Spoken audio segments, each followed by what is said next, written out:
datang dari TFCA Sumatera, dari Jakarta, dan Bapak ini fasilitator wilayah LCP sebagai perpanjang tangan TFCA Sumatera. Jadi masuk kedatangan Bapak dan Ibu ini kemari, Pak, mau melihat betul nggak kita menjalankan program itu sih. Jangan pula mengada-ngada kan gitu kan. Betul nggak kegiatan sekolah lapang itu ada? Betul nggak pendampingan HKM itu ada? Nah, itulah makanya Bapak ini melihat kita. Nah, kalau tak betul, nah, siap-siaplah kami keluar dari sini. Karena perbedaannya begini, kalau ini masih kita beraba-raba nih. Ya. Kita kan masuk tahap awal. Tahap awal itu kurasa kendalanya kayak pada presiden, kendalanya itu aja. Banjir ya.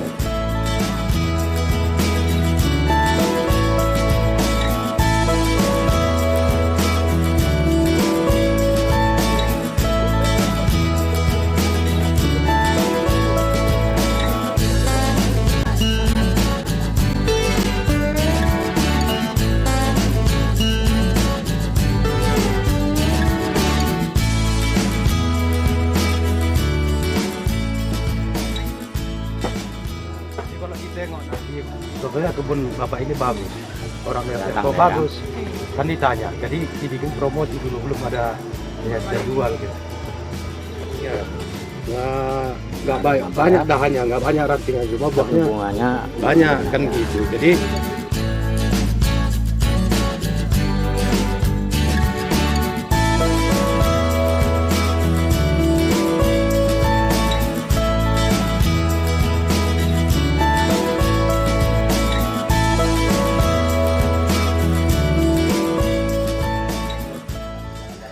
mulai udah 18 kali pertemuan lah, Sekolah lapang nih.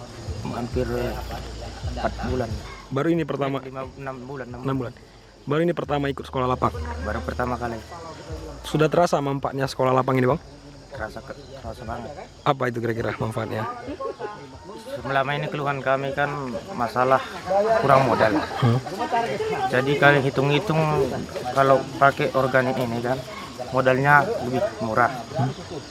Hasil semakin tahun semakin melimpah. Kalau pakai kimia kan tahun ini kita pakai contohnya 5 kilo, tahun depan harus 10.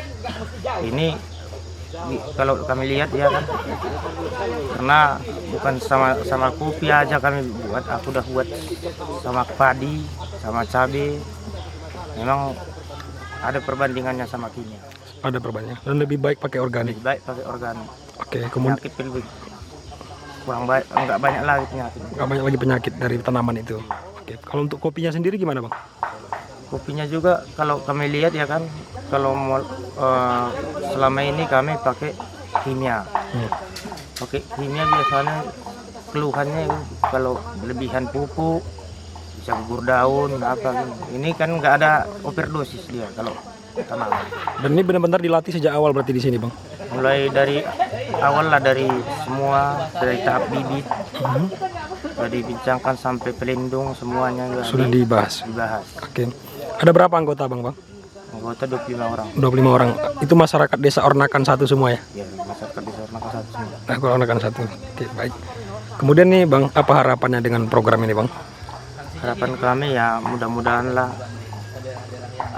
Yayasan Peti ini tetap kami Dan biar kami lebih giat. Kadang gini kan, kalau memang dari biasanya kami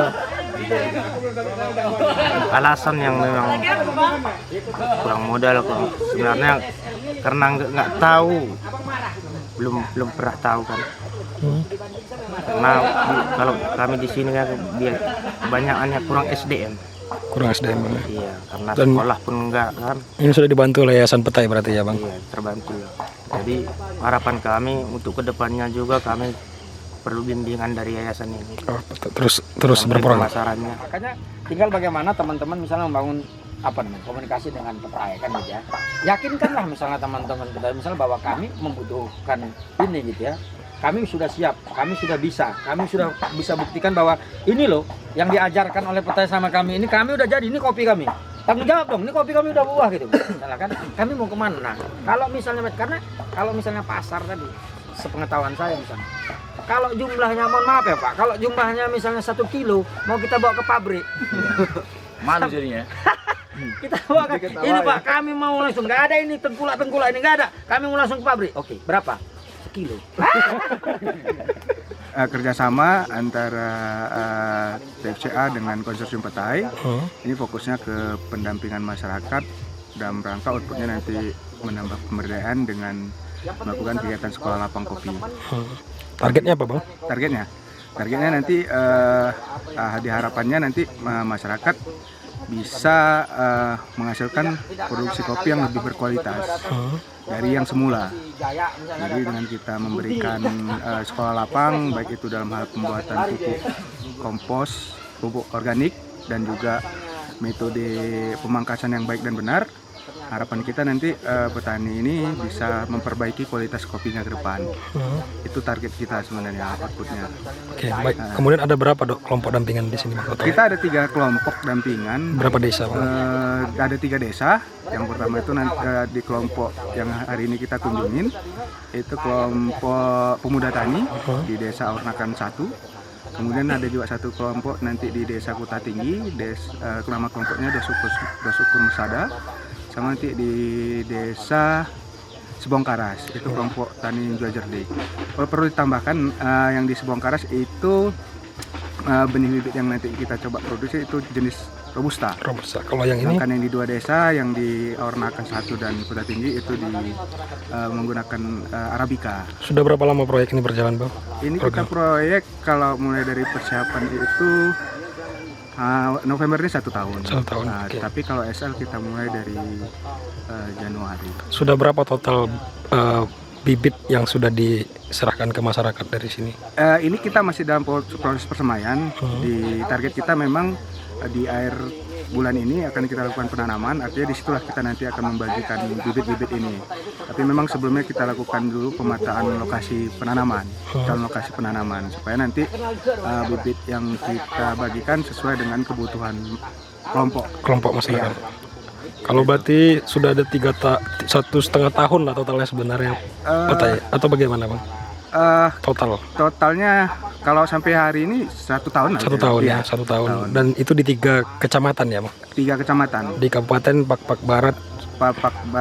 Di Kabupaten Pak Barat, Kecamatan Salak, dan Kecamatan Pergeteng Sengkut. Oh, di situ. Jadi program kita dengan konsorsium program TFCA konsorsium petai ini itu 15 bulan. 15 bulan. Oke. Kalau total jumlah masyarakat yang sudah disentuh berapa Bang? Sekitar 80 masa sudah dilatih untuk ini ya. Baik dari pupuk organik sampai pembibitan kopi ya. Iya. Oke, baik. Targetnya apa nih Bang? Terakhir nih. Targetnya terakhir ya, kita harapannya program ini bisa berhasil sesuai dengan kita harapkan, baik secara program maupun kualitas. Dan harapan kita sebenarnya tidak sampai di sini nantinya, karena memang berdasarkan keinginan dan masukan selama kita pendampingan, ada hal-hal yang ke depan mungkin bisa kita lanjutkan lagi, baik itu dalam hal bagaimana pemasaran, terus juga menambah kualitas kelompok dalam melakukan studi banding atau pelatihan lanjutan. Mungkin itu sih kalau khusus untuk sekolah lapang.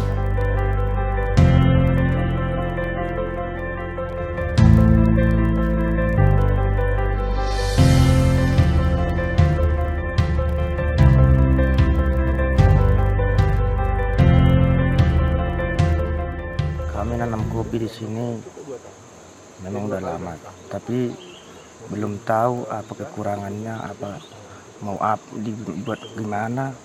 Pokoknya dia itu dibersihin, udah itu tunas pun nggak dipangkas, dan hasil memang nggak ada memuaskan kan, nggak memuaskan. Tapi sekarang karena udah ada sekolah lapang. Dalam sekolah lapang ini kami langsung teliti di kopinya, melihat kopinya kita bisa tahu gimana kekurangannya. Dan mulai dari dasar udah langsung kami yang lihat dan langsung melakukan. Jadi kelebihannya itulah udah tahu kami kekurangan kopi itu di mana. Itulah kalau masalah kelebihannya udah sekolah lapang. Setelah dilakukan pemangkasan, apa yang terjadi dengan kopi sebelumnya, Bang?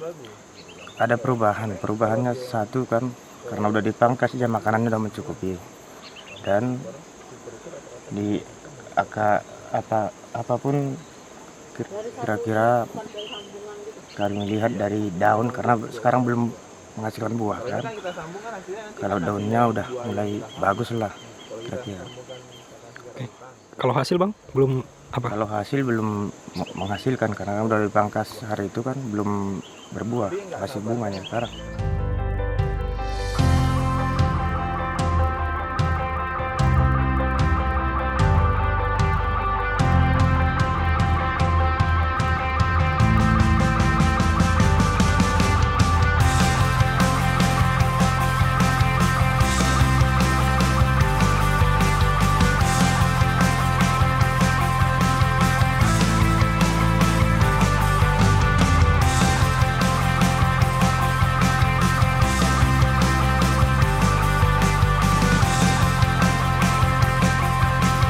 Apa progres dari program petai ini, Bang? Konsorsium petai. Yang kita ketahui bahwa sampai sepanjang program ini ya, mendekati ke akhir program, mereka sudah bisa mencapai beberapa capaian sesuai dengan log frame mereka gitu ya. Pertama misalnya persoalan perhutanan sosial HKM itu yang mereka sudah capai, salah satunya adalah mereka ingin mencapai penetapan areal kerja itu, dan itu sudah kelihatan, kita melihat di peta usulan mereka sudah disiapkan. Nah lalu kemudian di tingkat aktivitas yang lain yaitu pertanaman sekolah lapang kopi, nah kita melihat bahwa ada yang menarik, itu antusias masyarakat itu sudah cukup luar biasa, dan mereka merasakan bahwa pemanfaatan sekolah lapang itu begitu baik gitu ya, daripada sebelumnya mereka bertani kopi yang dengan pengetahuan mereka apa adanya. Nah oleh karena itu kita melihat kelihatannya para petani ini meminta gitu ya agar proses pendampingan kepada peta itu bisa dilanjutkan. Itu yang kita lihat, dan kita akan melihat bagaimana perkembangan selanjutnya dari teman-teman di peta ini nantinya. Mungkin itu.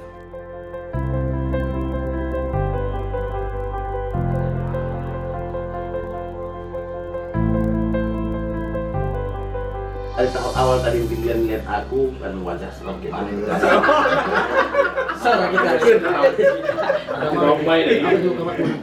Saya kira kawan-kawan ini sudah pas lah kalau misalnya menurut Pak Kades tadi ya syukurlah gitu sudah bisa menyesuaikan diri, dan kelihatannya Pak Kades cukup senang ini. Mungkin seperti Bapak katakan tadi, selama ini mereka karena pola lama dan ini mereka membuat pola baru, antusias sangat kuat. Karena ya namanya, apalagi namanya kami baru SDM rendah, tapi ini ada peningkatan SDM, mereka antusias, sangat mau pengen tahu. Itulah dia kalau lihat dari sini, dari segi masyarakat kami. Artinya gini, kan gitu manusia, kalau apalagi kami di desa ini suka pertama kan gitu. Kalau tinggalkan nanti lupa. Tiba-tiba langsung pergi gitu, Pak. Iya, lupa. Patah arang dia Iya, langsung. jadi kalau bisa sampai, apalagi kopi ini kan 2 tahun udah mulai berhasil. Iya. Nggak waktu yang lama. Artinya kalau sudah mau berhasil, baru mereka sudah lega dan mereka sudah puas dengan hasilnya yang yang diharapkannya kan gitu. Makanya kalau bisa janganlah diputus patah arang lagi ya gitu. Kita berharap kalau lah misalnya memungkinkan ya supaya misalnya program ini juga berkelanjutan, ya kami juga kan punya komitmen misalnya sepanjang misalnya teman-teman ini juga berjalan baik gitu ya. Kalau misalnya ternyata dari sisi proyek atau dari program kita melihat kawan-kawan ini ternyata sesuai dengan apa yang mereka rencanakan, hasilnya bahkan bisa lebih baik dan bisa memberikan kepercayaan kepada pihak kita gitu, kita kan pasti akan melihatnya lebih positif.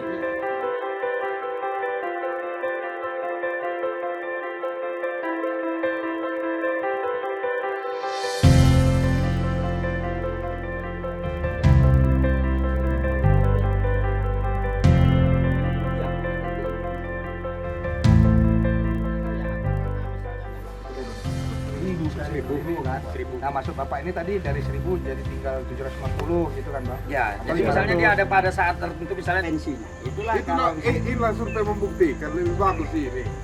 lihat Pak, lebih bagus ini semua dibanding yang di sini. Padahal Kenapa saya sih ya? Masih gitu. Bung, bagaimana ceritanya bisa bergabung dengan SL Yayasan Konsorsium Petai ini? Ya mulanya Pak, saya memang belum tertarik kali. Jadi adalah kawanku ini, abangku ini, kan, ayo ikutlah kamu pasti rugi kalau kamu nggak ikut katanya. Jadi setelah itu ikutlah saya. Jadi ya memang diajarilah kami untuk cocok tanam kopi ini Pak, kan berikut dengan mall, pupuk, digambarkan untuk ke depannya. Jadi mulai dari situ aku sangat tertarik lah Pak. Bahkan sampai sekarang saya lah yang paling antusias sekali barangkali di antara kelompok kami ini. Jadi aku pula yang misalnya padahal aku kian nggak mau, sekarang aku yang paling antusias. Kenapa Bapak antusias? Karena diberikan ilmu pada kami Pak. Yang cara-cara membuat mall tanpa pupuk kimia, dan saya terima itu. Contohnya kan kemarin dibilang kami ambillah mall itu katanya kalau dipakai kimia berarti zat pengurang di dalam tanah itu mati semua. Jadi ini kita ambil mall, kita di dalam mall ini zat pengurangnya ini kita bikinlah pupuk kayak gini katanya. Dari keyakinanku karena aku petani yang memang sangat bagus sekali Pak. Disitulah aku sangat tertarik.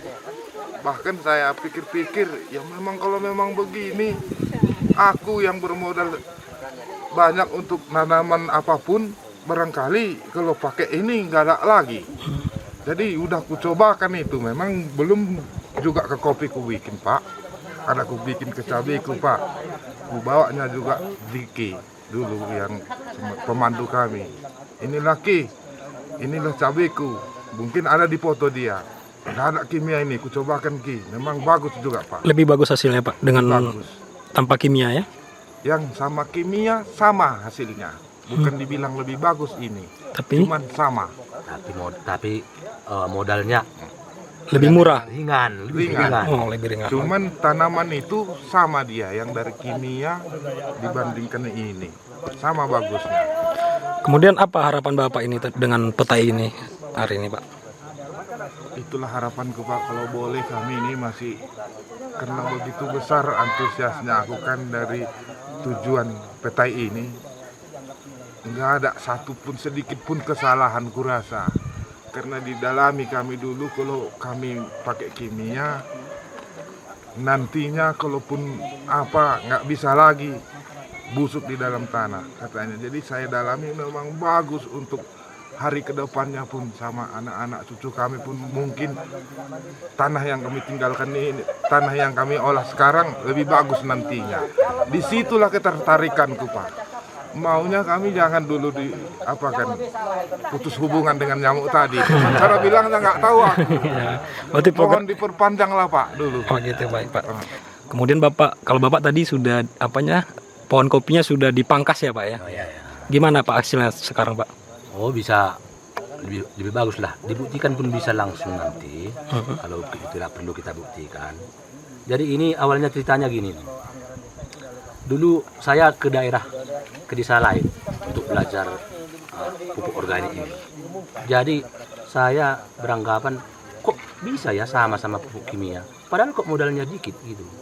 Jadi saya ajak teman-teman. Padahal banyak ya teman-teman yang nolak banyak. Tapi ini salah satunya kawan ini. Tapi karena saya ajak mau dia sendiri tadi yang cerita sudah sedemikian rupa.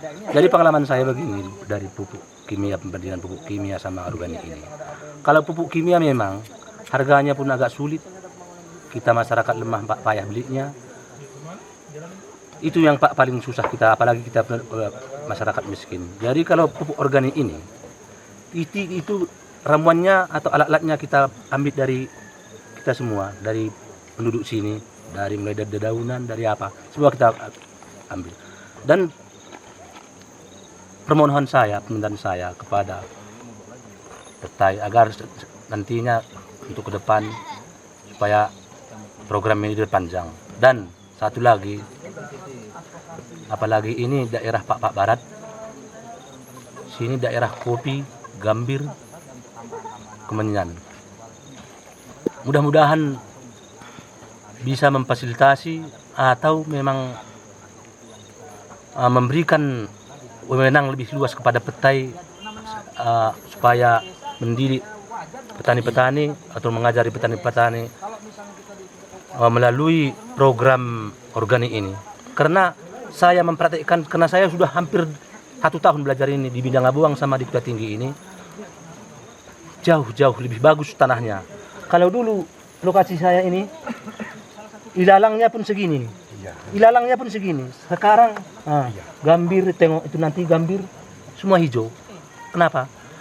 1 tahun ini kita bandingkan, nanti ada 2 peta ladang kita ini nanti kalau ada kesempatan. 1 agak hijau, 1 yang tidak organik dia kerdil sekarang. Bisa kita praktekkan nanti kita bahkan. Jadi itu pengalaman saya. Pertama-tama karena kita masyarakat miskin, tidak ada modal.